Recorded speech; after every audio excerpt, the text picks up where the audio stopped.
Lost like a boat on the sea, I've been tossed.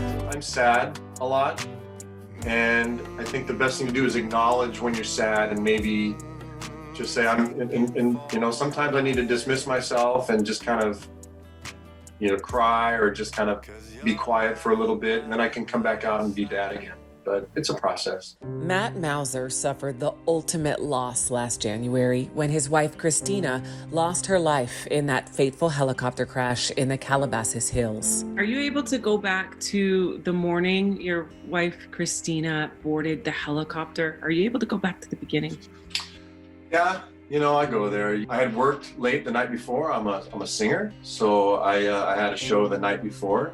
She was up early and she was getting ready, and she walked over to my side of the bed and said, "I love you," and kissed me, and then walked out. And I woke up as she was going out the door, and I was going to wake up, but unfortunately I didn't. When I woke up, I noticed that it was really foggy, and I had concern because Christina was very good about calling the minute she landed. We were both, let me know you're okay. And she hadn't texted and she hadn't called. And I don't think I've ever told anybody this, but I Googled, helicopter. Nothing came up. So I kind of went on with my day and was getting ready. And a friend of mine called, wanted to know if I had heard, and I just collapsed, just kind of hit the floor. And then I had to go out to the living room. My kids were just kind of starting their day, and I had to go and tell them. And that was probably the hardest moment of my life. Left with 3 grieving children to raise, Matt has taken over duties of both father and mother. But Christina's presence still shines brightly in the Mauser household. I talk to my wife a lot. I sound like a crazy guy, but I talk to her and I feel like she's with me, and I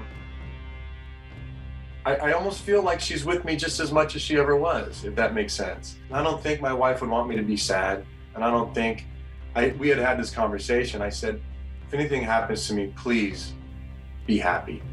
Remember me fondly and be happy. That would be, I think, what she would want me to do.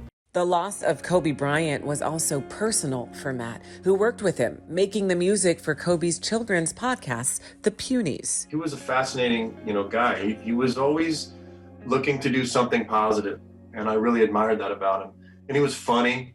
He was really funny. We goofed around a lot, and I think my favorite memory was when we get in the studio. Kobe would always eat Doritos and drink wine, like cheap wine and Doritos. And so for his birthday, everybody was getting him all these gifts, and for his birthday, I got him a bag of Doritos. And he goes, "That's the best present I got." Fond memories for Matt as he and his family try to persevere after losing so much just a year ago. Right now, I'm focusing on just being happy and keeping my children happy, and hopefully getting back to work and just honoring my wife. That's what else can you do?